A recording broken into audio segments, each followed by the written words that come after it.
We've been dying in this house, but not here in the movie castle. We're all well. We're all alive and well in the movie castle. This is a podcast about movies in a castle with the Wuthering Heights and the Nirvana. Mm-hmm. I'm Cooper. And I'm Aiden, the podcast host. Yeah, I'm excited to talk to you here, buddy. We're back. We're back. All right, man. We got some good stuff to talk about. We do. Do you have any games for I me? do have a game, actually. Okay, good. I didn't prepare a game today. That's all right. You predicted it. I've just got the back to basics. I got some years for you. We're doing the quiz. Oh, hell. All right. Let's do it. The first movie we've got on the docket today is You've Got Mail. You've Got Mail. When did it come out, huh? Yeah. What year did it come out? All right. I want to go to 94, but I don't think it's... Let's see. That's the same year as Toy Story. I think he did have something also. Was 95 Forrest Gump? 94 is Forrest Gump, and 95 is Toy Story. Copy. So I got them switched. Mm-hmm. Fuck, man. I think You Got Mail is... I think it's 92.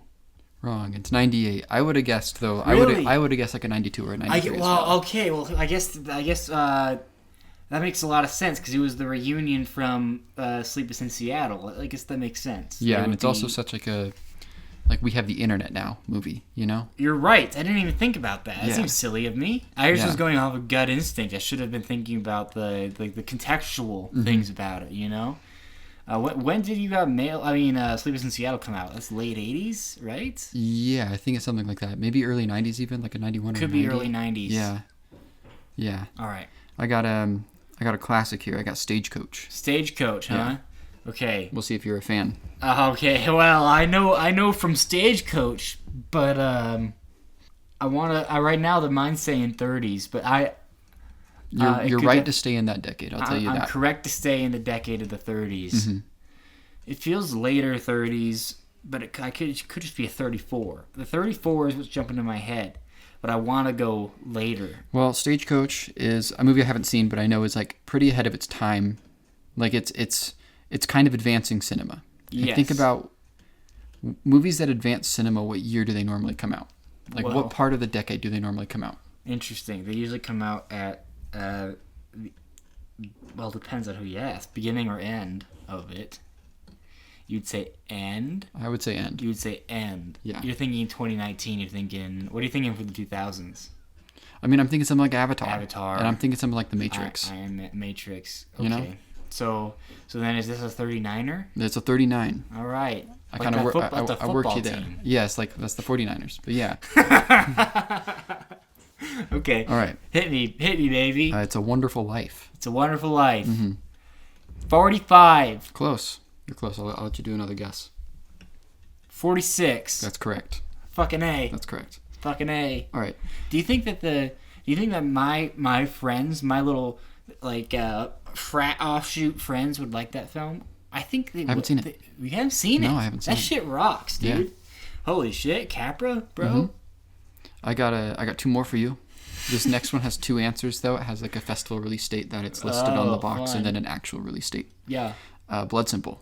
Blood Simple. 95. No, 84, 85. Why did I say that? I know that they've been in the business for so long. They've been in the business. I shouldn't trust my guy anymore. That's fucking embarrassing because Evil Dead's like 80s. 81, yeah. 81.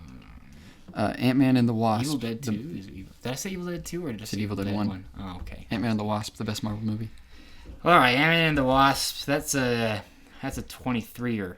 Yeah? No, that's Quantumania. Oh, Ant-Man and the Wasp. Yeah. Ant-Man and the Wasp. It's a great... Because that... Wow, that's actually harder than I thought it would be. Because original Ant-Man's 2015. Mm-hmm. Ant-Man and the Wasp. Was that after a big one? I think it was after a big one. Like Ant-Man was. Right? Yeah. It's before... It leads into Infinity War. Well, think about the end credit scene. The end credit scene is them getting caught in the fucking quantum zone or whatever. So then that's but it might have been in between the two. I'm saying wow. I had the same thing when I saw what year this came out. I was like, oh. I'm saying 18. That's correct. Fucking A. See, and I thought it was like 19 when I was like putting this list together, and I was like, oh no, it's 18. Yeah. So it's in between the two of them, right? Yeah, it ends with them getting dusted. Because I remember, everyone's like, where is the Ant-Man? Everyone on the streets, they were all chanting, where is he? They were holding him back for a reason. Yeah. The rat let him out. Mm-hmm. And he had the key to time travel. It's true. It's a good guy, Ant-Man. We have a movie here about time travel today. Yes, we do. We do. Do you want to jump into that, man? We can talk about that one first. Do you want to talk about that one first? Sure, dude. All right. So, this is a film called Nirvana, the band, the show, the movie. It premiered at South by Southwest. South by Southwest, which is weird. It feels like it should have premiered at TIFF. But the kind of movie it is more fitting towards South by Southwest a little bit. But I don't know. I feel like it's kind of rude to the people of Toronto to not have it premiere at TIFF. That's what I'm going to say on the matter. I guess I hadn't thought of that, yeah. I mean, I was so focused on the fact that I was at that South by Southwest, and I didn't see it. And I've been living with that regret for like a year. Yeah, that's a bummer. I've heard that was a good screening. Yeah, because that got the highest reviews out of everything in the festival, was that movie. And I was like, damn it, I didn't see it, Mm-hmm. And I probably could have, and I just didn't lock in. Well, but at the same time, you didn't know what the fucking thing was. Yeah, I didn't know what it was. I just saw the reviews for it, and that was the best thing out of the festival, Yeah. But at the same time, I'm kind of glad I didn't go see it, because then I'd have to like sit with this movie for like a year and without be like, telling anyone. Yeah, well, I mean, I would obviously tell people I saw it, but I wouldn't be able to like, You'd be obnoxious about it. Yeah, you'd be like me with I saw TV Glow. Exactly, where I'm like, but for a longer period of time. one of the great comedies is here. Yeah. Mm-hmm. That would be a tough beat, I think. But at the same time, I do regret not seeing it. Right. So I hear about it. I kind of hear whispers about it in South by Southwest, but I really start to hear about things like in the fall festivals, TIFF, and it's crossed the desk of every person that I really care about, whose opinion I care about online, mm-hmm. And all of them are like, this is the best thing you'll ever see in your life. I don't think I can overhype it. It was kind of what their vibe was. Yeah. Like, this is a miracle. How did this happen? That kind of thing. So a week before I went and saw it, I dove in, And I watched Nirvana, the band, the show. And I discovered that there are 2 Nirvana, the band, the shows. Yes, there are. There's the web series mm-hmm. that they made in 2008. Yeah. That is a very integral part of the movie.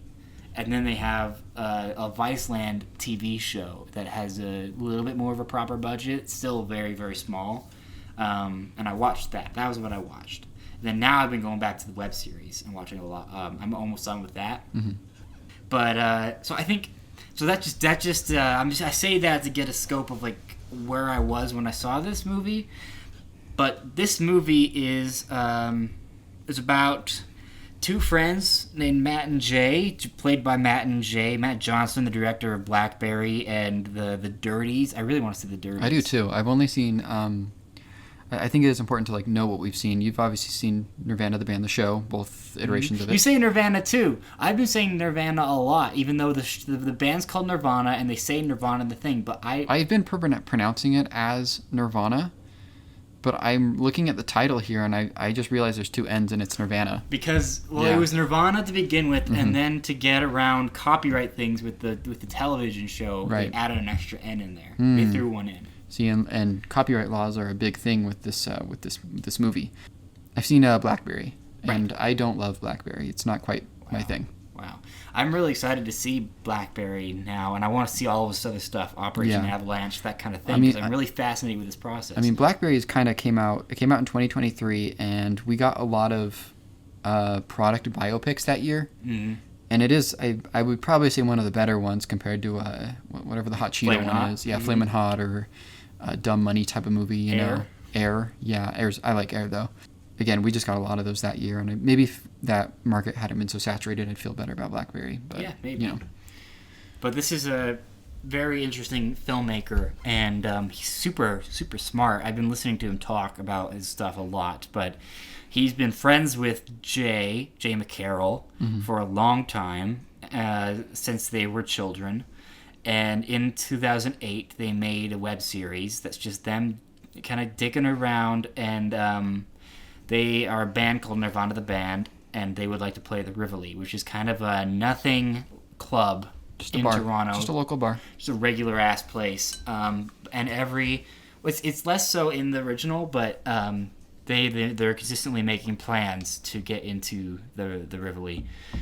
The show, the actual show is every episode is a plan. Yeah. And so this movie is the show they love pop culture throughout all of it. They're all very indebted to the 90s. It's like they're stuck in the 90s for a lot of it.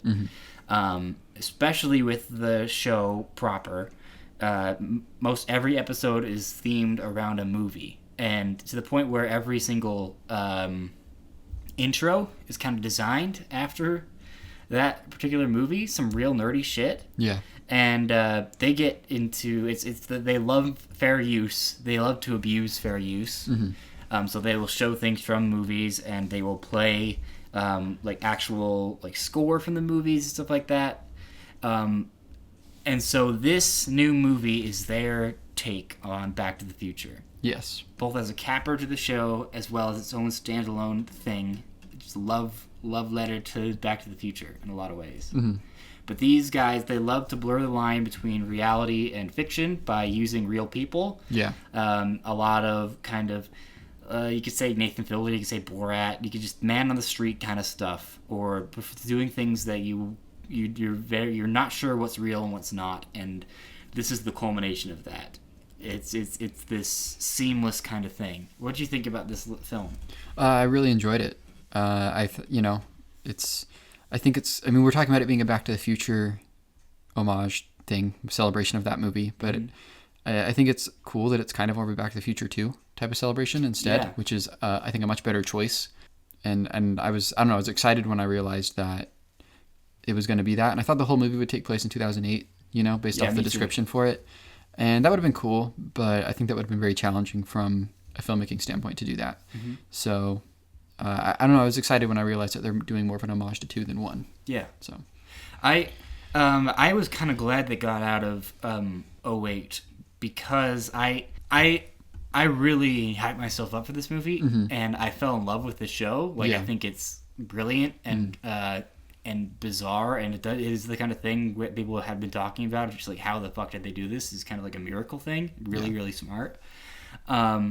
And when I saw the movie, I felt like some of the magic was gone for me from that show because it's so seamless.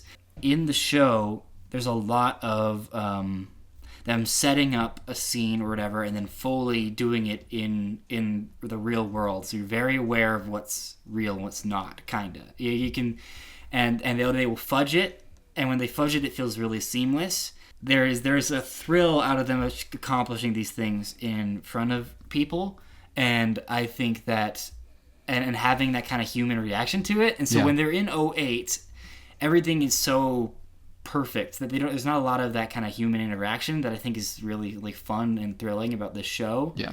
And it's more like a movie that works as a movie that is using a kind of a strange like form factor to achieve that. But it felt less magical to me, or less like, how did they do that? After every episode of the show, I did kind of just go on like a tangent, and I didn't have a lot of, not a tangent, on a little like internet hole to try and figure it out. Yeah. And a lot of times I really couldn't. This one I kind of just let it go. Off of I went with a friend, and I expected the dinner after to be a lot of like, well, how would they do this? How do they do that? And I didn't have that as much, and it didn't make me laugh as much as I thought it would. But I do like it. I wonder if I didn't see the show beforehand, if it would have done differently for me. But yeah, there are some amazing spots in it. But it's just another thing of me getting too hyped up about something. Yeah, I mean, I think the hype around the movie like needs to be studied. Yeah, it does. This is like kind of one of the biggest things in like film culture right now. This isn't a super mainstream movie by any means. Right, it doesn't it's not going to translate to box office or anything like that. It's not. There's a genuine feeling around this movie. Yeah, there is. Yeah, it's something very special. I think it's on the Letterboxd top 250, which, make of it what you will. I believe it's 77 right now. So, I don't know. That is cool. Yeah. Well, what are some of your favorite parts, or like, or do you have like a rebuttal to what I'm saying? Not really. I mean, I think we're about on the same page. I'm not like out of 10 out of 10 with it or anything the way that a lot of people are. I think I'm more where you are at with it, and I do wonder if it's the crowd I saw it with, which there was pretty much nobody there. Mm-hmm. I saw this. What time is it? I saw this 7 hours ago. It was like an early screening, and there was nobody there. There's like 5 other people there, and one guy was like really into it, but I don't think anybody else was. I think they were into it, but like, I don't know. I think this would have played better with a crowd. Yeah, for sure. Or if I had like gone with somebody, but I just kind of enjoyed it for what it was, and it wasn't like a. This isn't one of the great theater going experiences of my life, is what I'm saying. Yeah, same. Yeah. Same here. And I was really hoping for it, especially because I connected to the show so much and their style of filmmaking. There is an episode of the show that takes place at Sundance. Yeah. That is like insane. I think you'd really get a kick out of it. I would have watched the show if I just hadn't like seen the movie like a couple hours ago. Right. Yeah. Like, I was kind of thinking maybe I throw it on really quickly because it's not that long, right? Well, the show, the web series, you can knock that out in like an evening if you really wanted to, and then the show itself is 2 seasons, and they're each 30 minutes. They're 30-minute episodes. It's like 10 per season or something. Okay, like that. never mind. 8. Yeah.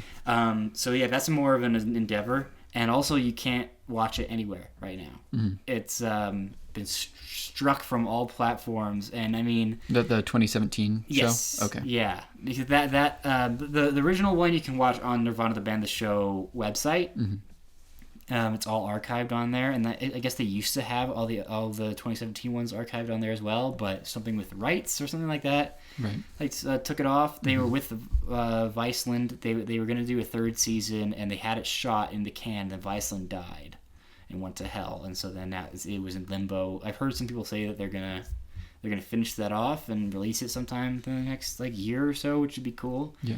I got hooked up with a sweet little Google Drive that I can share with you if you so choose. All right, I'll let you know. Yeah, at least watch the first episode. That's the privilege. That's the privilege of being like one of the rulers of the castle. No one else listening to this is going to get that Google Drive. Just you and I. Absolutely, yeah. I sent out a peasant to go and find a little Google Drive for me to bring back, and he pulled some strings, and you know what? Here I am. And I hear that the peasant really wanted like a little bit of that share, that Google Drive, and you just gave him some bread. Not. You said, go feed your family.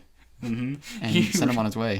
He's been a big fan of like all the interview content and stuff like that with Nirvana the Band, the show, and the Dirties. He loves the Dirties. He loves the Dirties. Yeah, for sure. He's a good peasant, though, all things considered.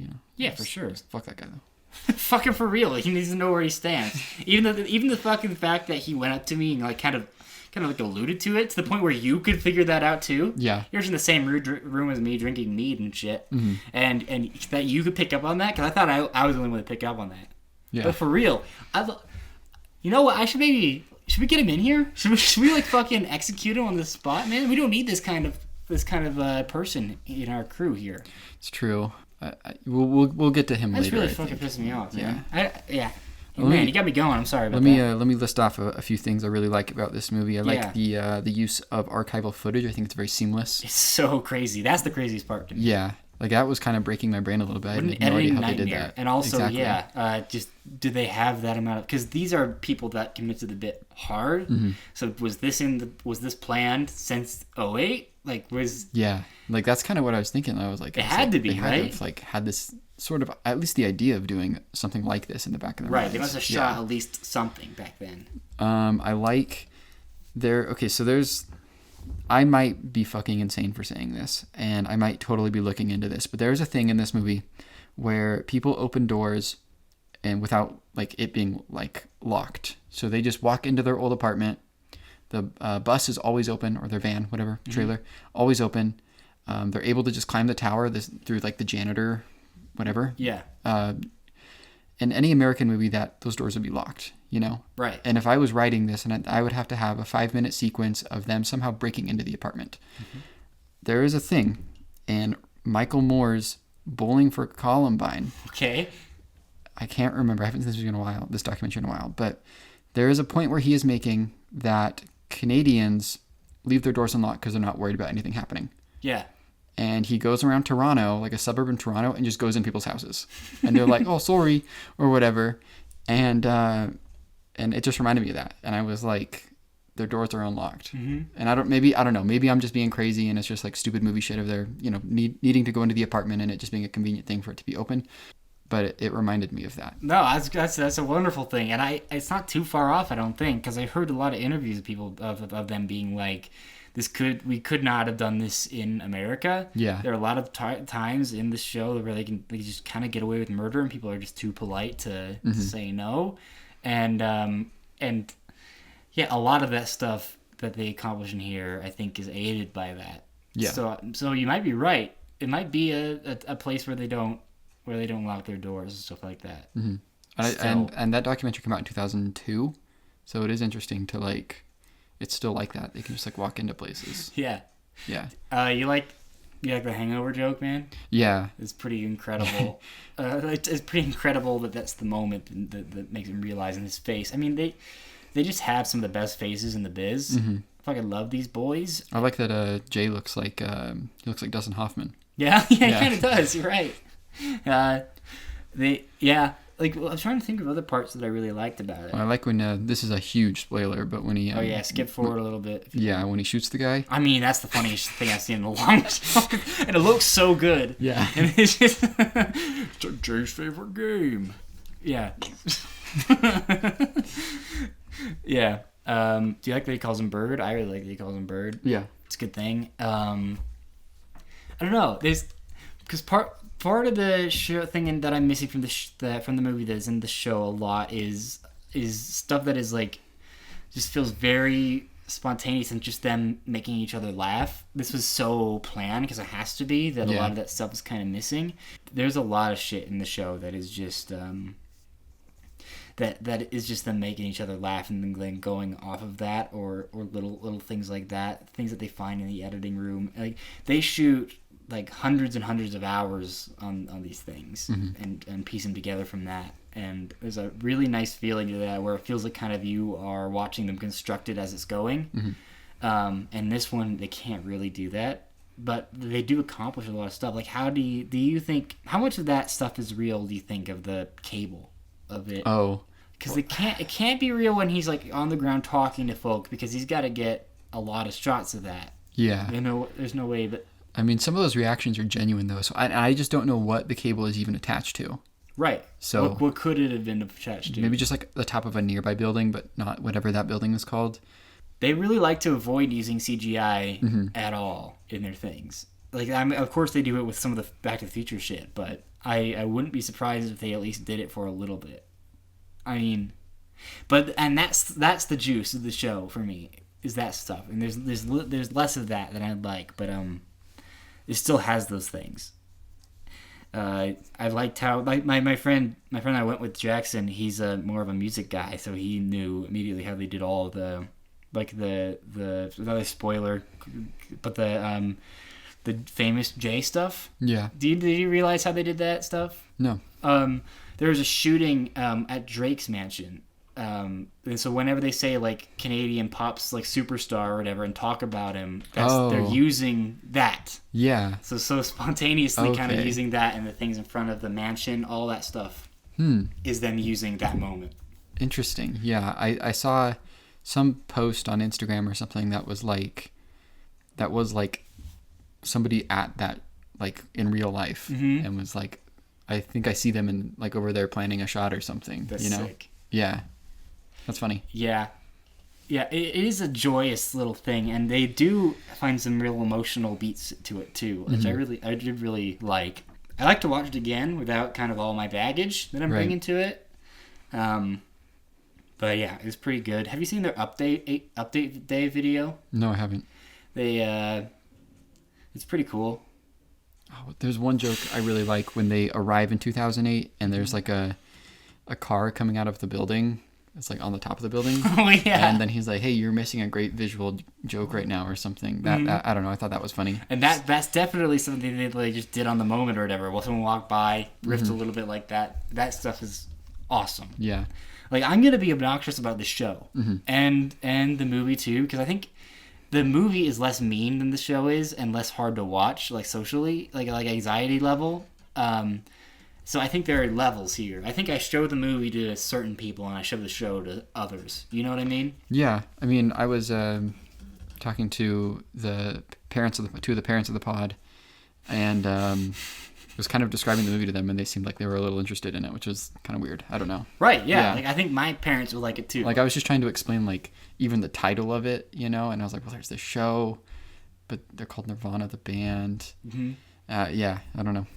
No, for sure. Yeah, so some of the stuff I've been learning about fair use from them is so interesting to me. And I wonder, I have a theory for this movie too, that they use actual Back to the Future music for a good chunk of it, and maybe in the premiere, and then take that out. Interesting. Well, I think it's really funny when they're talking about using the Back to the Future theme, and they're like humming it or like doing the beats with their mouth or whatever, and then it plays that exact 3 notes right after that. That was funny. So then, you might be right. That's evidence to the contrary that they did. Whatever I'm just so used to, because one of the things that I learned from them talking is like in the 2017 show, they just use all that music, and they say that they can get away with using a song if it's like a part of the plot of the episode. There's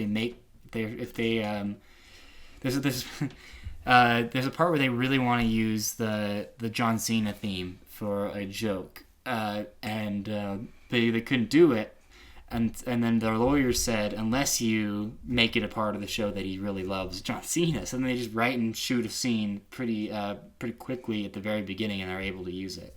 And so a lot of the episodes, because they're so built around them making a plan based off of a movie, they just can get away with having John Williams in their shit, or specific songs. And I wonder if that's just different for movies. It must be it, like versus an online show, Yeah, I mean, it kind of reminds me of like listening to YouTubers talk about like my video got copy striked because I showed too much of a Disney trailer or something like that. Yeah, these guys love being on the line and getting away with anything they can with that, and also like with legal stuff like trespassing and things like that. They love all that. But yeah, it's a cool movie. I want to watch it again. Yeah. Should we move on, sir? Yeah, we can move on. What's the other? Oh, Wuthering Heights. Wuthering Heights. Let's talk the Heights. Let's talk the Heights. Yeah. Let's go in the Heights. Yeah, in the Heights. Would you like to introduce this? I did a long-winded introduction to the other one, so you do. Well, In the Heights is a 2021 film. What do you think about that film? I haven't seen it. Oh, really? Yeah, I don't really think I would. The safe cinema. Yeah. Didn't you hear? Yes, I did. Yeah. Okay, Wuthering Heights, in quotation marks, is the 3rd Emerald Fennell film, and it is a loose adaptation of Wuthering Heights. Wuthering Heights is the Emily Bronte classic novel, and this movie stars Margot Robbie, Jacob Elordi, and was a pretty divisive film about 2 weeks ago, and we're a little late to the game, but that's okay. Yeah, it's whatever. Yeah, it's whatever. Dude, people are still talking about it. Yeah, they are. Yeah. I think I've just tuned out of the conversation at this point. It's interesting to me. You know what? You know what I've done that's really great for me? Seen it twice? Deleted Reddit. Very good. I'm so happy for you. I've been waiting for like a year and a half for you to delete Reddit. Thank you. I appreciate it. I was just like, this is corrupting my mind, just because I was like, well, I'm being aware of the conversations that are being had, and I'm learning so much and shit like that, and I'm just like, no, fuck it. It's clouding my mind. Like I'm not a participator, but just like looking at it is hell. I get that. But even so, I've seen that the conversation has kind of gone from the reactionary kind of the blowback. To the normal people kind of being like, not normal, I don't want to say normal, but the people that aren't like in the know about it being like, well, what are you fucking talking about? I cried or whatever. Yeah. So I think its reputation, I was wondering about its reputation for a little bit because the Saltburn crowd, the people that got Saltburn to be as viral as it is, are, I think that if you're looking at a Venn diagram, the people that like that got Saltburn where it is now, and then the people that are very upset at Wuthering Heights, I think there's a lot of crossover there. Does that make sense? Yeah. And I think Wuthering Heights is more for a mass audience that wants a little tiny bit of freaky in their pudding. It makes me think about how like Yorgos is the perfect amount of freaky for Oscar voters. This feels like the perfect little amount of freaky for like general audience, I guess. Which I think is good and bad. The first thing I want to talk about is there's no nudity in this, which I find really strange. I do too. If there was any movie that was going to do this, it would be this. And if there would be anyone that would push this, it wouldn't be Emerald Fennell. But she has shown hog in movies before. I think, does she show hog in Promising Young Woman too? Maybe. I can't remember. But that would be in a deflating way of like, look how pathetic like the penis is in that context or whatever. But there's prominent hog in Saltburn. Yeah. But that is usually used as a joke, shock humor. I guess I'll finish the train of thought before I reset, but it's so strange that this movie that is being portrayed as freaky, horny, or all of the above is an R-rated film. It can't get hog, it can't get ass, it can't get boobs. I really can't explain it. If it wants to push boundaries, that is part of my issue with it. Yeah. And I think we should note that I think you like this a lot more than I do. I do. You're definitely higher than I am. Let's talk Fennel. All right, Fennel. Promising Young Woman. I saw it and I thought that shit rocked. Mm. And I thought it was so smart and dangerous and clever or whatever. I was a younger man and I haven't rewatched it since like the pandemic ended. And I have a feeling that I wouldn't like it if I rewatched it. Yeah, I haven't seen it in a long time either. I think I saw it around the time that the Oscars were happening when it was nominated and all that stuff. Mm-hmm. I didn't really care for it then. It felt, I don't know, I just didn't have like a style that I really gravitated towards or anything. And it just kind of felt like, which is crazy because I do like the style of Saltburn. I do like the style of this too. But it just, it was kind of nothing for me visually and technically, but that's fine. And it kind of just felt like, I don't know, baby's first, like... social commentary? Yeah, something like that, you know? And I mean, work does that for me, because I remember, like, the casting I thought was so brilliant. Because And it was also working with people that I knew. Like she cast sitcom stars and Bo Burnham as these kind of... as the people that are awful. What's Bo Burnham up to these days? He had a real moment at the start of the decade, and I haven't seen him in like 4 years. Which I'm okay with, because I don't really care for Bo Burnham that much. Yeah, I really did. That was the pandemic, like even before Inside and after Inside, was just like, that was my shit. If you look at my like list of things that I've logged more than 4 times on Letterboxd, at the top, like near the top, is still like his specials, because I just rewatched those a lot when I was sad in the pandemic. They cast those characters as people like I really liked that kind of idea of showing like rapists as not like the traditional like kind of scary people, but as people that people fall in love with, like in sitcoms and things like that, unassuming folk. Yeah, I really loved that, and I liked I liked the structure of it and some of the scenes, and the ending didn't bump for me, which is shocking to me now looking back at it. Yeah. I did really like it, but I don't think I would nowadays. And then Saltburn, I was really ready to love. I loved the trailer, and I saw it really early. I saw it in theaters. Theater run, yeah. At the Broadway, before a lot of the conversation like happened around it, and I was just like, it sucked.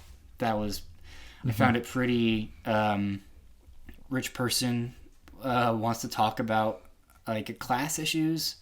And really surface level, and like that it was saying nothing at all. Mm-hmm. If it was, and it had, there's that twist in the middle of it about his like social status that like the only reason for that to be there is to throw off any sort of like message. I was just really confused by that movie. Yeah, I'm kind of on the same boat in terms of like its messaging and that not entirely landing.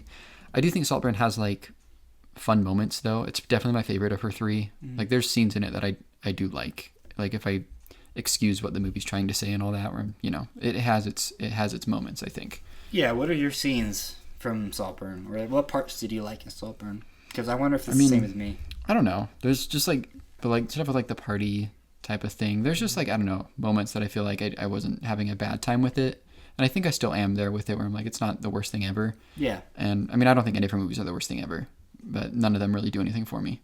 I don't know. I can't really list like specific scenes, but it has moments of just being like passable, I guess. I really liked her like attempts to push the boundaries in that movie. Like the shock shit. Yeah. The eating around the period, the bathtub, the fucking the grave, like all that like stuff I thought was suitably goofy and strange and fun, poppy, weird. And I liked that stuff. That was the stuff I liked, besides how pretty it looked or certain performances. Mm-hmm. And then, so come this movie, and the trailers start, and I'm just like, really in. Mm-hmm. They've got my number because of the Charlie XCX making like her first soundtrack with this. And then I heard that Charlie XCX stands for Charles Xavier. Have you heard that? No. Yeah. Did you make that up? Or no, I didn't make that up. That's what I heard, though. I think that's true. Yeah. It's probably true. Yeah. My mom calls her, like, in earnest, Charlie SCX. Mm-hmm. She thinks it's, like, a double entendre or whatever. I don't know if that would count as a double entendre, but I don't know. I don't know what she thinks. She just says the letter so it doesn't make it sex. I don't know. And then the trailers looked amazing to me. I really liked what she was going for, with it all looking like the cover of a smutty romance novel. And I got pretty excited, but also in the back of my head being like, I really liked how Saltburn looked. I loved those trailers. Yeah. And then all of the backlash around it made it felt pretty certain that I wouldn't really mess with it that much. And then I watched it, and I messed with it pretty heavily. Mm-hmm. Because I say to you, if I really love how it looks and I love how it sounds, that's a good amount of movie there to like. Yeah. And I was just kind of vibing with it, and its simplicity I found kind of endearing. Have you heard the read? I don't know if she's been saying this or if people have just interpreted it. I think she has been saying this a little bit, about this being her 14-year-old self misreading Wuthering Heights and her ode to that version of herself. I mean, I've heard people say that it's her misreading it, or her, like, what she wanted out of it. I haven't heard her say that directly or anything. I haven't really, like, seen much of what she said outside of this being our generation's Titanic, which is a crazy thing to say. Wait, who said that? Emerald said that. Really? Yeah, she's like, I want this to be the new Titanic. That's bizarre. Which is, I think, a fucking bonkers thing to say. That's bizarre. See, that's the thing. Like, things that she says makes it harder for me to stump for it. But mm-hmm.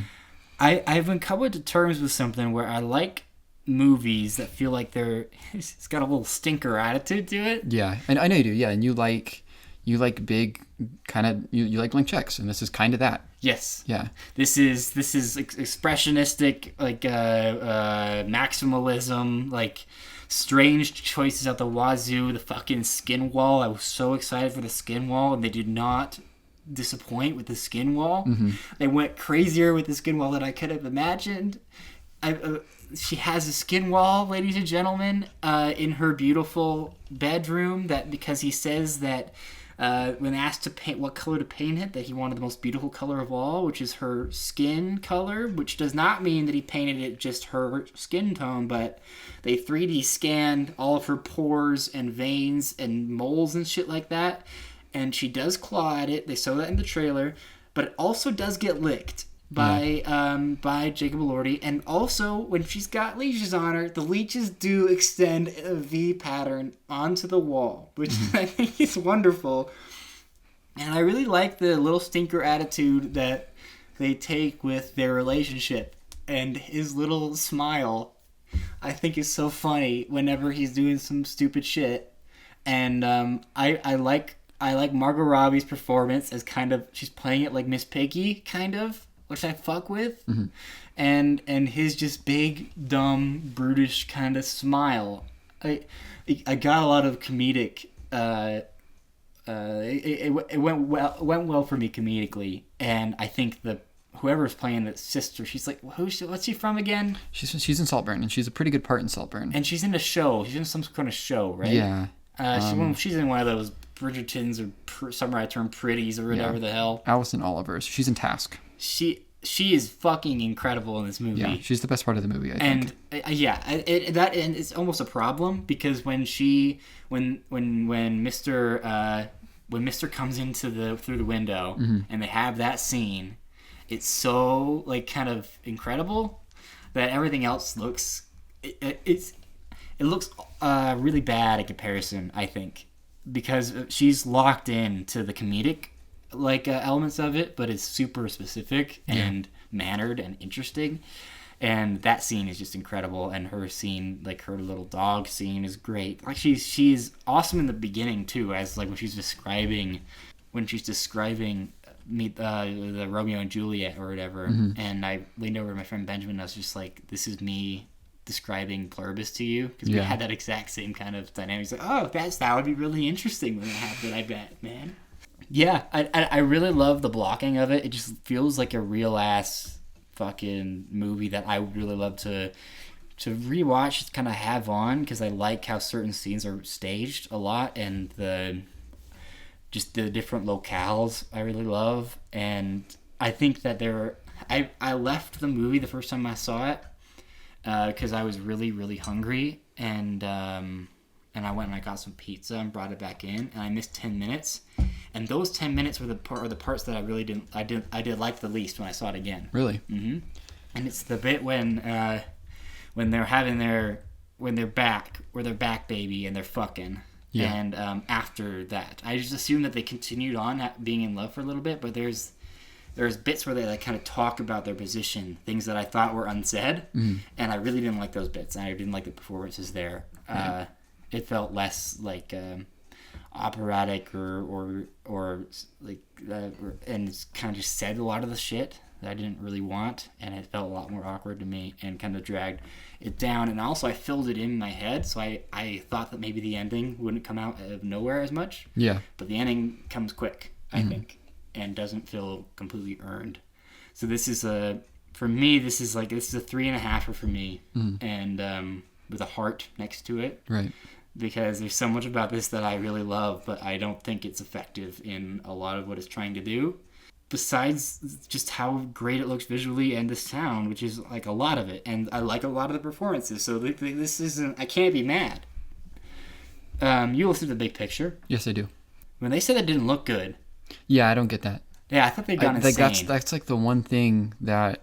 Well, they said the lighting was bad, which I don't agree with. They said something about like maybe it was a projection issue, and maybe it was. I think for them it was. Like, I think they said it had like Netflix lighting, but I didn't think that at all. Not at all. Yeah, no. I mean, I think this movie looks like great, and I love the sets, and like there's some shots in here that like the dollhouse shot like melted my mind. I couldn't figure out how they did that. It's so pretty. Yeah, and it like just like the way that they cut that and everything, and I was just like, holy shit. Yeah. And then there's like a shot where she's visiting her old house, and she looks like Little Red Riding Hood. That's her name, right? And you can just like tell the sets are practical, which is like all I want in movies. I watch so many movies like Legend. Legend kind of sucks, but like the craftsmanship of it is like what carries that, and is why it's one of my favorite Scott movies. Is just because of like things like that. And I watched like Highlander a couple weeks ago, and something like that was. I'm just like, there's so much love put into it, and this has that, and I do like that about the movie, you know? Yeah, for sure. And I think the visual idea of the movie, besides it being like this this come to life version of a novel cover, is the garish kind of like modern art gleam to it, and then right underneath that is nasty shit always, and they keep doing it. And I keep loving it. I love that the contrast between them, and I think it's a really good idea for a horny kind of kinky movie. I love the eggs. I love the fucking slug. All that shit that people thought was annoying and overwrought, I thought was funny. And it's interesting. You seem like you're having like the same reaction I had to Frankenstein. Maybe. Where I just thought Frankenstein was like really funny, and that's why I liked it. Yeah, you could be. I just... They are similar movies to me. They are. I guess. I just like how one looks. Elordi's doing the same thing in both of them. You're right. Yeah. You're right. So if I was more... And also I could see how people wouldn't like Margot Robbie's performance. I think she's miscast. Yeah.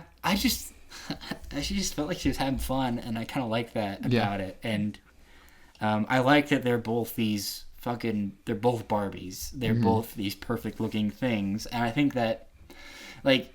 People really wanted like Dev Patel cast as Heathcliff, but he's wrong for this movie. He's right for a Wuthering Heights movie that's like normal. Yeah. But if he was in this movie, he's overqualified. Right. This is a movie about strange little plastic people having like the emotions of a 14-year-old having their first crush or whatever. Yeah. And put in this beautiful little diorama. Yeah. That's the movie to me. And I would really love to see, because I've looked back at all the past ones. I really wanted to watch a lot of them, but I haven't gotten around to it. All the past adaptations, and there really doesn't seem to be a home run one. Yeah. There's no 2019 Little Women from Wuthering Heights. No, there isn't. And so I can understand why people would be upset by this one, but Emerald Fennell was not the person to tell the story that they wanted to be told. The more complicated thing about race and class and the weird dynamics and like this complicated textured book. I really don't know why she decided to use this one. Besides, maybe she had like this personal connection to it that unlocked at that young age, and she just wanted to. Which I guess like all the power to her, and I think it worked by all. She may have lost some of the folks on Twitter and Reddit or whatever, and Letterboxd, like genuinely lost like the film bro. It's got a 2.8. The film girl or film bro, yeah, for sure. But I don't know. Do you think it's a mistake for her to do that? Like, she's obviously leveled up. I mean, it's a huge hit. Yeah, I mean, if you want to talk about people, like book fans being upset, one of my favorite reviews I saw on Letterboxd is from somebody who like does a lot of comic book related content. He went and saw this movie with his girlfriend, and in the car ride home, she was like, "Is this how you felt when Zack Snyder gave Batman guns?" You know? Yeah, you might be right. And I mean, I don't give a shit about the book adaptation. I was kind of thinking that classic literature like this that has had so many adaptations, things like Frankenstein, things like Little Women, I'm fine with them taking creative liberties. You know, if this was the first Wuthering Heights adaptation, I think you should, I don't know, maybe try to make something proper. But something like this, I don't really care. Yeah. I just find the movie kind of boring. Right. Yeah. Yeah. So I guess it just triggered a lot of little happy little kind of in me that it didn't for a lot of the people. But it's interesting. It's interesting. I wish it worked better. I wish it was more like the feeling at the like. It reminded me of Moulin Rouge and things like that, and Romeo plus Juliet or whatever. Yeah. But those movies, they do ramp up really well emotionally, and use all the pastiche or whatever to fucking get somewhere. And this one, like, I feel like the ending might work out of context or in a different context, but they definitely do earn it. One of the things that kind of bothered me about the sex stuff in the movie, so she goes into the barn, right? Watches I don't know what the roles are in the movie, just like two peasants from our castle. Yeah, they snuck in. Yeah, and they're doing it in this barn, and he has like the restraints on the girl, right? Yeah. And and Elordi's also in with Robbie up in the top of the barn, and is like covering her mouth, and it's like a sexual awakening thing. Yeah. And I think it's weird that in all the sex scenes with Jacob Elordi, Heathcliff or whatever, Heathbar, that never happens. And that's her thing. She wants to be fucking choked out, you know? That is interesting. And she does it with her husband. Which I thought was good. Yeah, and it's just weird that like that just feels like a mistake that like she didn't even think about to like that's the whole reason this is happening is because of this awakening. And I just think that's like a glaring hole in the movie. No, you're right. Yeah. Yeah, I think she's really interested in this being a horny movie, but not really interested in the horniness itself. Yeah, like, it's just in like a weird gray area of just not committing to the bit fully, and that kind of bothers me. She wants it tagged as horny. She doesn't really know she doesn't know ball with horny. Yeah, you know, someone that does know ball with horny is Pillion. It's really crazy to watch this after think about this after seeing Pillion, because Pillion is so much like romantic dynamics as like kink. And what it means to be dom and sub or whatever, and making that this beautiful kind of emotional thing. And so this movie could have really used that in a lot of ways. I'm not asking it to be as like as graphic or intense as Pillion is, but it does seem like it's missing that. You're right. I mean, I agree. I don't think it has to be, it doesn't have to be, all out. Yeah, it doesn't have to be that, but yeah, I don't know. It just feels a little scared. It just feels a little scared. Cock would be nice. You know what I mean? A little cock would be nice. Yeah, everyone take that out of context. Yeah, clip that for sure. Yeah, clip that. Let's post that on our YouTube. Yeah, like our YouTube shorts. YouTube shorts, the reels. Yeah, exactly. I mean, I goose pimples happened when the snow started, and it's like through the I love how that house is lit and all that stuff, and then I love when she goes back to the house and there's just big ass piles of bottles around them. That's some funny shit. I do have two things. Do it. So I do think the race thing is weird. Like, very weird. Not obviously, like, you know, casting Heathcliff as a white guy is not great. Not great for your movie, not great for your look. Yes. But I do think it's interesting that all the villains in this movie are people of color. Like the husband and Hong Chau's character. Right. And I don't know. I don't know if that's an intentional thing. It's not great if it's intentional. But they're all awful people. They are all awful people, but you're kind of... You're right. Yeah. The people that you're rebelling against are the people of color. She's trying to blind cast it or whatever, but she's also someone that doesn't have very good, like, political messaging or dynamics in her movies. Like, they are pretty surface level at best and regressive at worst. So you could see it being something subliminal in her that casts that way. It is really strange. So if they cast a person of color as Heathcliff, and he's this... She finds a fucking monster, like Lordy is, or whatever, this impossibly handsome guy.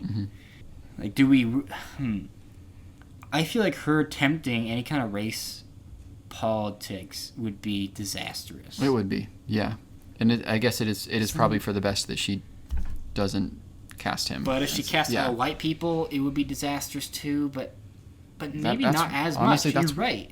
That's honestly why she should have just made a different movie that's like based loosely off of this. Yeah, which is so similar to Frankenstein, right? Yes. Frankenstein is also that. It's someone that something that activated them at a young age, and they've been working that out ever since. But he's had to work for decades in the industry to get to the spot where he can make his own little adaptation about it. She's made 2 movies. Yeah. I wonder if she made Wuthering Heights at the age of that Guillermo is. Yeah. 20 years into her career or whatever. If we'd be able to see a lot of the like activators in it, like just like what's her Shape of Water like? What's her Pan's Labyrinth? What's her Hellboy or whatever, where you can see the bits of it in there. Yeah. But if it's this simple, if this is her activator, this is her driving force, and it's this simple, that's strange. It makes sense visually, and like her like sweeping emotions or whatever. But if this is like I've seen people talk about because it didn't piss me off in this like it did in Saltburn, but the stuff about class in here and seeing people of lower classes as kind of insipid or conniving to get to the spots of the rich, that is a bummer to have be constant throughout your movies. Yeah. And it didn't feel that way for me here, but it did for Saltburn. I mean, Saltburn feels more about that. It does. This is a movie about fucking. About fucking. Yeah. And pettiness. Yeah. Being a petty bitch, and that's awesome. Is there a better person that I just think that Elordi in this is all-time petty bitch performance. I really love his stupid smile.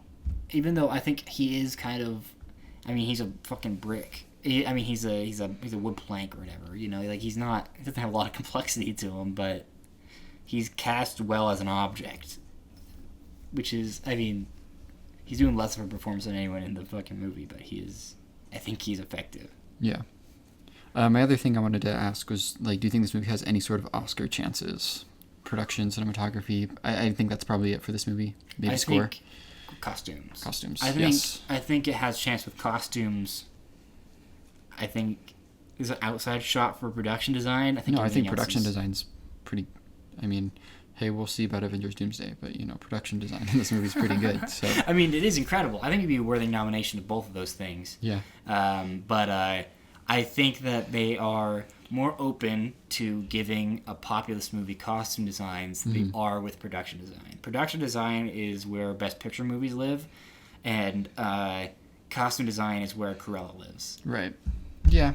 And period things. There might be some snootiness around it. There's a controversy around them not using period accurate things. I mean, I think that was more when they first saw images of it, and less like looking at it. I think when people watch it, they're like, "That's the least of my fucking problems with this." But I think that it could still get costumes, but it's so early in the year. If it came out in November, maybe it gets pre-production design too, or October. But right now, I think I would say only gut check, only costumes. Yeah. Even then, it's a maybe. All right. Anything else you got to say about the Heights, or do you want to shout out some other things? I think that's good. I like the hair bit at the beginning of the title. That's cool. I wish they ripped more Charlie beats. Yeah, there's only like 3 or 4 songs in the movie. 3 or 4 songs. So 12. I haven't listened to the album. Album's good. Is it good? Album's good. It wasn't. It's not anything revelatory, but there's some really interesting parts of it, and those were not in the movie.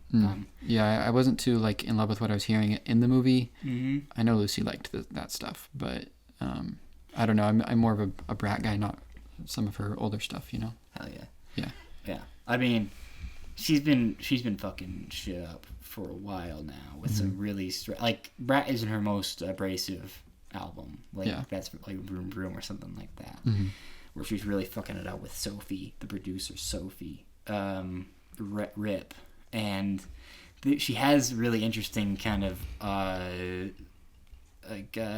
not experimental, but she's trying new shit, and a lot of that stuff isn't in the movie. It's mostly the traditional kind of stuff. Besides House, which I think is sick and is really nice as the opener in this. Yeah.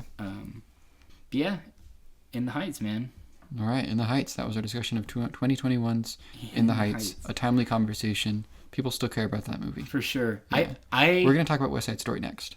Cool. I saw In the Heights in LA when it came out in the TCL Chinese Theater. Oh, really? Mm-hmm. I didn't know that. I went with, because me and my friends, we went to LA for a trip then. And that was the movie that was coming out around then, and everyone had been talking about it saving cinema or whatever, so we saw it like opening day there, not a huge crowd, and that was not the play, man. That was not the play.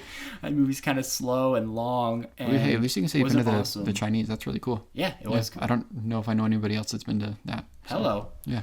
It was actually a really bad day in general, because then we walked, that was my day, was the Hollywood shit, and we walked we walked the Walk of Fame, or the stars or whatever, and that was bad, man. That was like a holy shit, my life's a lie kind of a thing, and this is a terrible place. And then that was a bad day, but it was cool to be there at the theater. It was just like a nasty place. Yeah.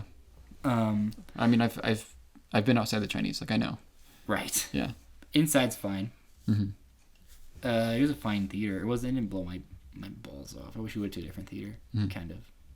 But then we did see the Batman, and that was a different time. We went to San Diego. We saw the Batman in a really sick theater, and I can't imagine having access to like those kinds of theaters all the time. Yeah. The shit that rumbles your ass, and like the sound that's so incredible that it rumbles your ass or whatever, and then and the huge screens, like and the all projected really well. Like I'd be spoiled there. For real. And all the programming shit, man. The rip screenings that they have. Absolutely. Damn. Yeah, let's shout some stuff out. I guess I talked a little bit about Pillion, but it's really sweet. It's like one of the best pure like romance movies that I've seen in a long time. It's so just nice and pleasant. And such great, like really mannered, wonderful performances, and it's about a young man who's played by Dudley from Harry Potter. Yes, Neville Longbottom. Neville Longbottom, and no, not Neville Longbottom. Dudley, different guy. Which one is Longbottom? I don't know. Neville Longbottom is just another dude. Harry Melling. I'm looking up Longbottom right now. He's the fat guy. Christ. He's the fat brother. Right, yeah. And he got cast in this off of The Ballad of Buster Scruggs, where he plays the dude with no arms, no legs, which is really good performance, really sad. But he's just a sad, cute guy in England land, and he has wonderful parents that are super accepting of him, but he's just kind of a nowhere man.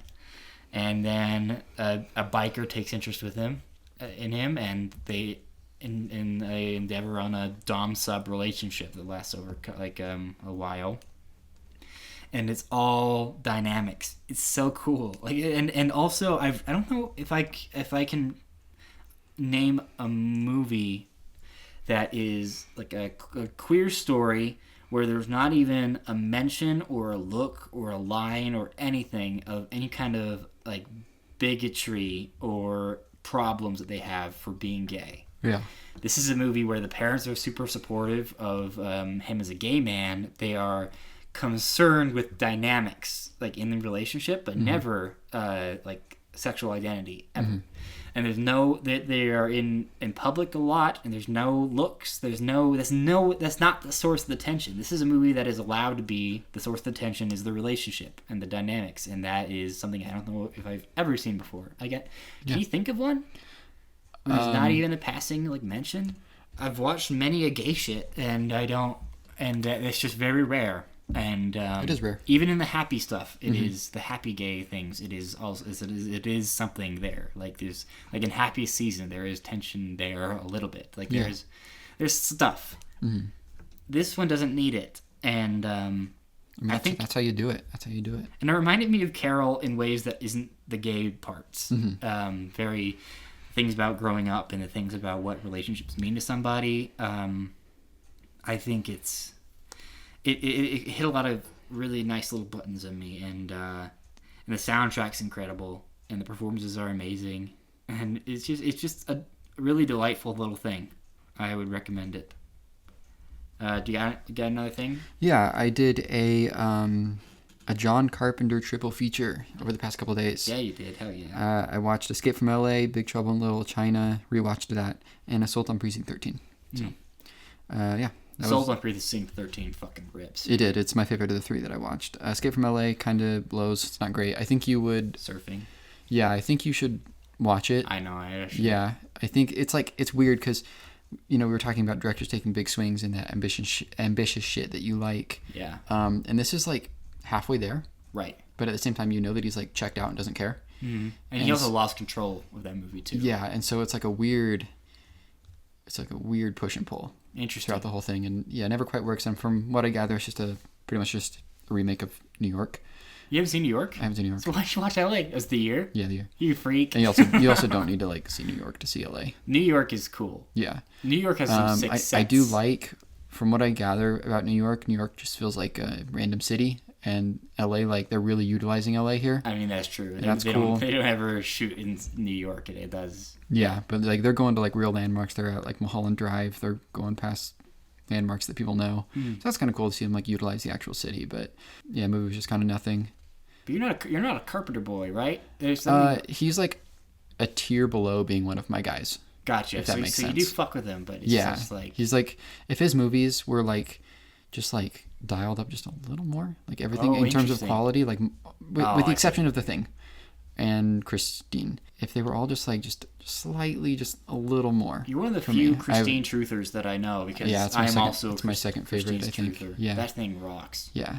Yeah, if everything was just dialed up a little more, he would probably be one of my guys. But he's just not quite there. And I haven't seen everything, but Big Trouble in Little China is like an example of me not really giving a shit about what he does. I think you might fuck with the weirder ones. You might fuck with Prince of Darkness. You might fuck with... I think I would, because I like Mouth of Madness a lot. Of Madness. That was another... Okay, so you like that one. Mm-hmm. That one is awesome. I have a little ranking if you want to check it out. I did check it out. Of course I've checked it out. Yeah, Big Trouble in Little China is my second time seeing it. I like it when he's mean and upset, and he's just not really that in this, so it's just not really a movie for me. But yeah. I mean, it's such a step above LA that I was like... it seems like he really cares and that they're really trying on that. So yeah, that's exciting. And then Assault on Precinct 13 is like the meanest fucking movie ever made, and that shit was rad. It's so cool. Did you like it when the lady got shot through the ice cream? I do, yeah. That movie is so cool. I need to see some of his Stranger Things, like Vampires and Ghosts of Mars and Village of the Damned. They should have got him. I haven't seen Starman. They should have got him to direct an episode. I mean, they should have. They should have. I mean, they got what's his name? He came out of retirement, Frank Darabont. Yeah. They should have gotten more like, that would have been cool if they'd 80s guys. If they'd done that, where they just gotten, instead of like Sean Levy to just like, they just got like old 80s directors to just do like single episodes of Stranger Things. That would have been fucking tight. Yeah, although my favorite episodes of Stranger Things are the ones directed by Sean Levy, and that was a rude awakening on this most recent rewatch, where I was like, damn it. Fuck. In the newest season, I watched it with Ben and not Kruger Robbins, but the Schaefer. Right. That'd be crazy.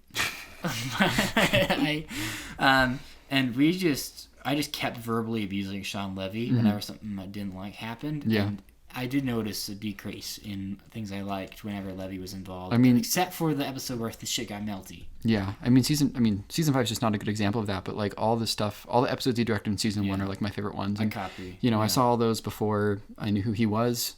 So now the world knows his name. Yeah, now I know. Now I know who he is. Now I know who he is, and I'm like, oh shit. Fuck, man, Starfighter, dude. What the fuck? Yeah, and that's Mia Goth's in that, right? It's Gosling. It's right? Gosling and Mia Goth, right? Cause, I think so. Because Mikey Madsen was offered the role, she turned it down because she's a smart lady. Yeah, and she's doing the social whatever reckoning. Yeah. Well, maybe she's not that smart then. No, that's a right choice. It's a correct choice. I'm salty about it. Mia Goth wants a franchise movie so bad, and I just don't know. Like, is Starfighter happening? Because Blade isn't happening, and she was attached to that. Well, Starfighter's shot. They posted a picture on set, and they're like, shit's wrapped. All right. He's on the ocean. Okay. In the picture. But damn, man, I'm not excited for that movie, and I'm not excited for Grogu. I just like. The kids are Grogu maxing though. The kids. You really listened to that one? I did. That one's great. I love The Watch, man. Yeah. The Watch. They got the best podcast music I've ever heard. Oh yeah. The fucking piano. It is so. Makes me want to burn money. Yeah, same. Do you listen to him crash out about Grogu on the Super Bowl episode? I don't know. I only watched the ones where they talk about the pit. Okay, that's fair. I would recommend you go and watch the one where they talk about the Super Bowl commercials because it is real good crash out material, like about the state of the world and also specifically Mandalorian and Grogu. It's really good podcasting. Yeah. I love that show. Yeah. So I did a director. Yeah. I got spiked, you know? Yeah, you have gotten spiked. I drank some spiked punch, and have you gotten spiked that much? I've seen like 4 or 5 of his movies. I think I was at the same spot as you, and I haven't seen Malcolm X, which is like the big one, and I'm saving. That's one that I'm saving. Same. Yeah. And I saved it for a day where I could truly appreciate it or whatever, and I watched it as one of the ones that I watched with my friends. That was the one I felt would be good to program there, but I watched She's Gotta Have It. That was pretty good. That's such a cool first movie. Spike's in it, being a little fucking dork, and that's a cool, really pretty movie. Most of it's in black and white. It's pretty sexy, pretty funny. It's a lot of non-professional actors, so some of it's tough. But as a first movie, it's one of my favorites that I've seen. And then I watched Bamboozled, and Bamboozled is the shit, dude. Yeah. Holy fuck. Bamboozled is this mostly shot in like Digicam fucking like nonsense cameras or whatever in the early 2000s. But then every once in a while they'll switch to film, and it's pretty. I read the whole like Criterion article, how they transferred it, and that shit's cool. But Bamboozled is about it's kind of like American Fiction a little bit, but it's meaner, has more teeth to it, and it's broader. But it's about a TV writer that is pretty high up in like a fake kind of NBC place, and he's been pitching a lot of shows, but they're called Not Black Enough. The big TV man's like, dig deeper inside yourself, bring out the black side or whatever. So then he gets pissed and he just pitches a minstrel show for the new age, and then it gets picked up. He loves the idea, and then it becomes a hit. Yeah. And then it's mostly about the aftermath of that. But this is a long movie, longer than you think for this kind of a premise or a comedy of this way, and it changes tones like consistently, and kind of ends at a very tragic, mean, spiteful place. There's a lot of spite in this movie. There are bits where a lot of spike in it too. A lot of spike in it as well. There's like a part in it where the TV guy starts saying the N-word around him. Oh my god, dude, you fucked up at the start of this conversation. You did. You didn't say that you've been like enjoying some joints from Spike. Oh, so I'm sorry. I'm smoking some joints. I'm smoking the Spike Lee joints. Should I restart? No. Okay. Can you put this I'll give you a clean take. Okay. So I've been enjoying some joints recently. I've been smoking some fucking fat kush, some joints. You hear about this? Yeah. A Spike Lee joint. Okay, so now put that at the beginning. Yep. All right, thank you, buddy. But this is a cool ass movie and really funny and scary and sad and cuts through a lot of the fucking bullshit. There was one bit where he's on like success trail or whatever. He's accepting a lot of awards and he talks about how he's playing up kind of the stereotypes or whatever. And he grabs the award and he goes, "Show me the money." Yeah. Which I think is funny. Especially after we just barely watched Jerry Maguire. Yeah. There's a lot of stuff like that was just like, I'm putting into context a lot of things like in the 90s and early 2000s and like to today that is just like an extension of the stereotypes or things like the come from minstrel shows. So I think he's arguing that a lot of the stuff that we consume today is like kind of just neo minstrel work and how it's hard to turn down that kind of stuff, and it's also easy to call it satire or that it's not that deep, that kind of stuff, until it's too late and it doesn't become a joke anymore. I really loved that movie. And then I watched Malcolm X, which rips. I mean, it's a huge movie that changes movies like throughout, like it gives a lot of time to every part of his life, and it's just really interesting, stylistically cool, like some of the great performances. Like there's a lot, I mean, you've heard it all before. It's really great. And then 25th Hour, which I was confused by a little bit, but positive. It's I've heard so much about it as this kind of like reaction to 9/11 or whatever, and it's more like in the shadow of 9/11 than all that. But there are a lot of bad folks in this movie, and I was having a hard time pulling the pieces together. But I've sat with it, and it's come together in my head more. But that's a cool movie too. I don't know about number 3 of the century or whatever. Yeah. But also, I didn't live through 9/11, and I also didn't. I'm not a New Yorker. Yeah. So I don't know. And I watched Jason X. All right. Jason X is the best movie ever made. That's man. I was having a hard day, and then I knew what I needed. You know, sometimes you prescribe yourself just right, and it feels nice. You know, I needed this from Jason X. That's some good stuff. Hell yeah.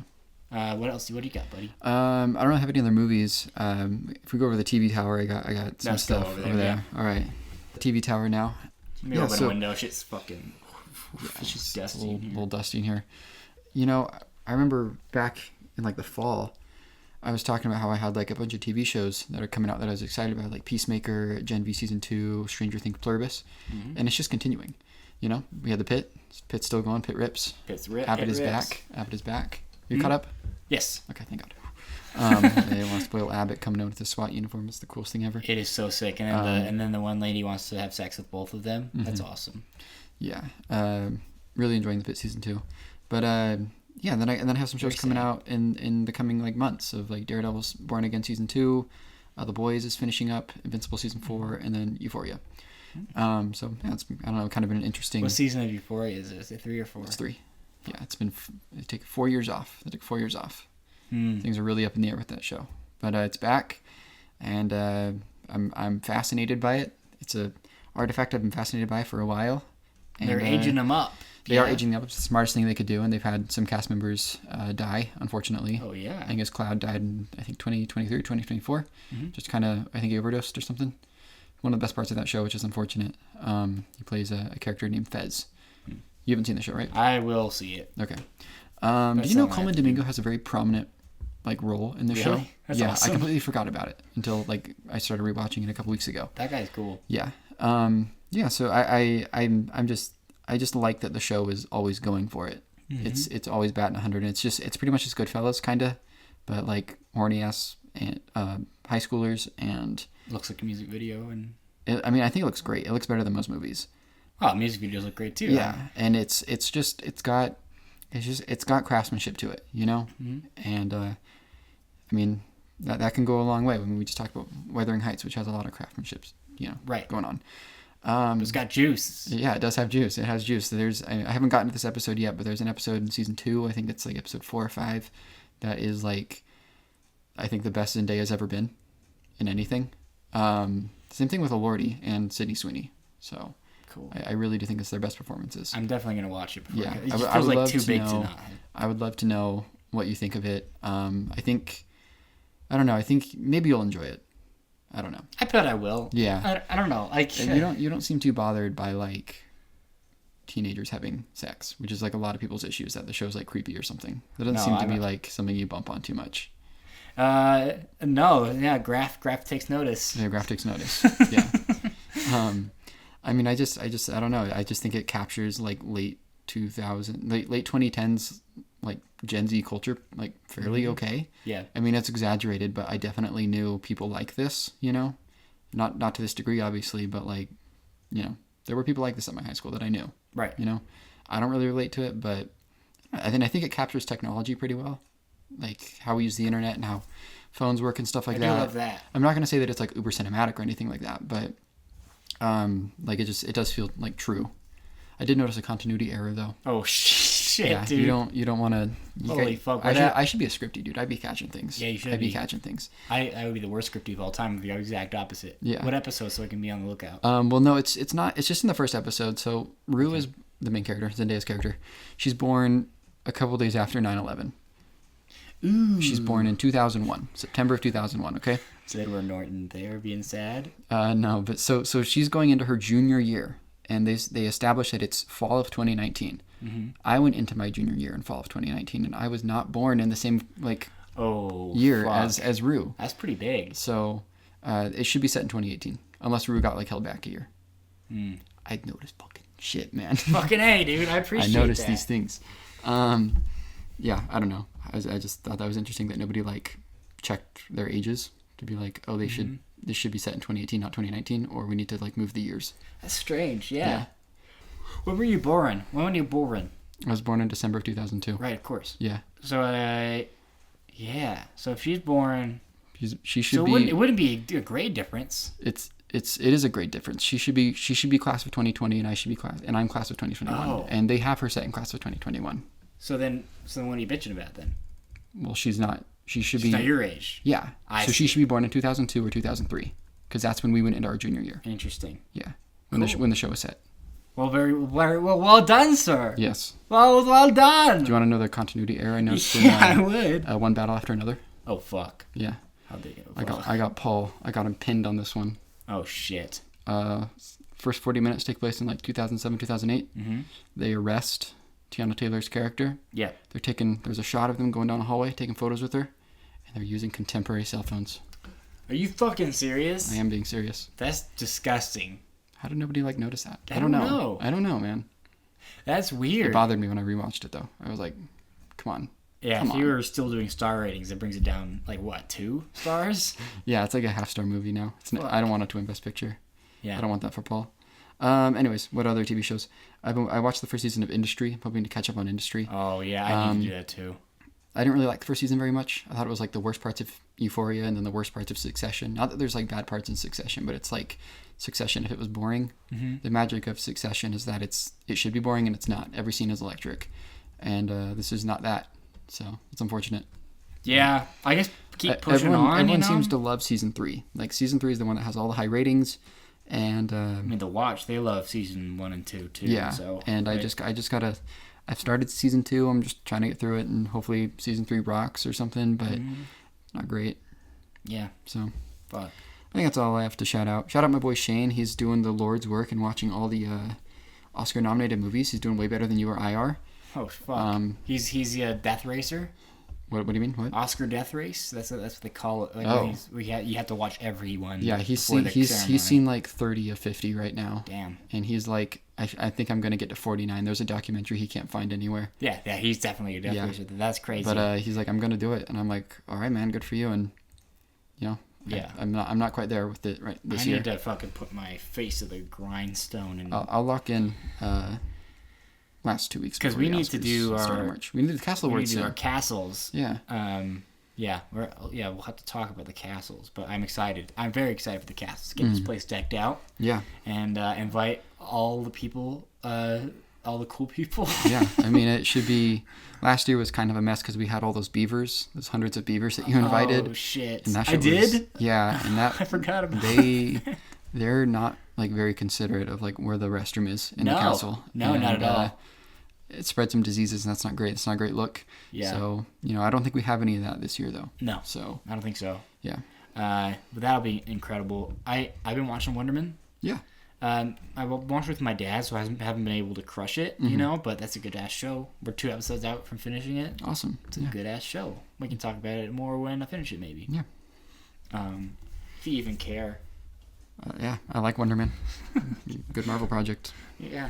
It's exciting. Well, thank you guys for the castle times. Yes. Thanks for coming into our castle. Thanks for weathering our heights or whatnot. Yep. She weathered on my height. This is our version of that estate. Yes, I have my own skin room. Yes, you do. Yeah. But you'll never guess where I took the skin from. You'll never fucking guess what the comedic take on that would be.